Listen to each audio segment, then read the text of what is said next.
Well, I don't believe that double masking has been carefully studied. And actually, my emphasis is on getting people to wear a single mask and to wear it appropriately over the nose. If we could get more people to simply wear a single mask and do social distancing, avoiding groups, I think we would be in much better shape. Could double masks give you an additional layer of protection? I think that that is possible. So if you're really into safety, yes, you might consider that, but be sure that first mask is absolutely on tight. And then I would say, you know, the more layers you have to breathe through, the harder the work of breathing will be for you. So test it out to see if it's okay for you. I muted myself. So when it comes to that sort of thing, I just want to drill down on that a little bit more. What are the common mistakes that you're seeing that you wish could be universally resolved? Well, the common mistakes about wearing masks are, number one, that people aren't wearing them when they're out and about in the community interacting with others. The second thing is that masks are sometimes worn below the nose or even draped around the neck for a while or worn up here, you know, or they're kind of not on very carefully, barely covering the nose.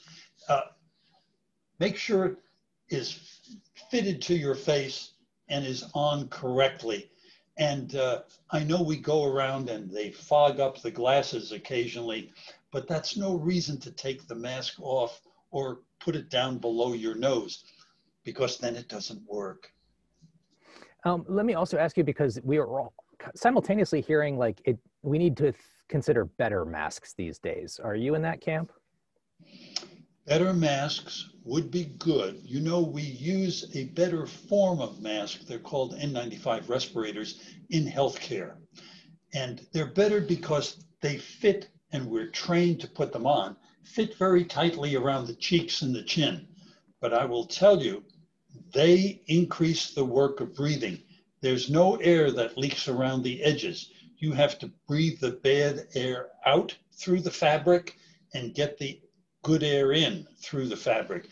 And that increases your work of breathing. Even we in healthcare have to get used to them and sometimes take a break because it's more arduous. Yes, they're more effective, but you really should be trained to put them on. And if you have facial hair, fellas, they don't work any better than the regular mask. Gotcha. Good to know. And also, when it comes to these new variants, is this the reason that we're hearing so much more about double masking or better masks these days? Why is it new? I think we're hearing about the double masking because of the concern about these variants. The British variant, we heard, was more contagious, more transmissible. And what we heard over the weekend is, in addition, the British have studied it now, it actually predisposes to more serious disease. And so that's raised the concern among some people here because we know the variant is here, starting to spread. And as a matter of fact, the CDC anticipates it could be by March, the dominant strain here also. All the more reason to wear the mask because mask wearing does prevent transmission, along with the other things: hand hygiene, social distancing, avoiding groups, hunkering at home.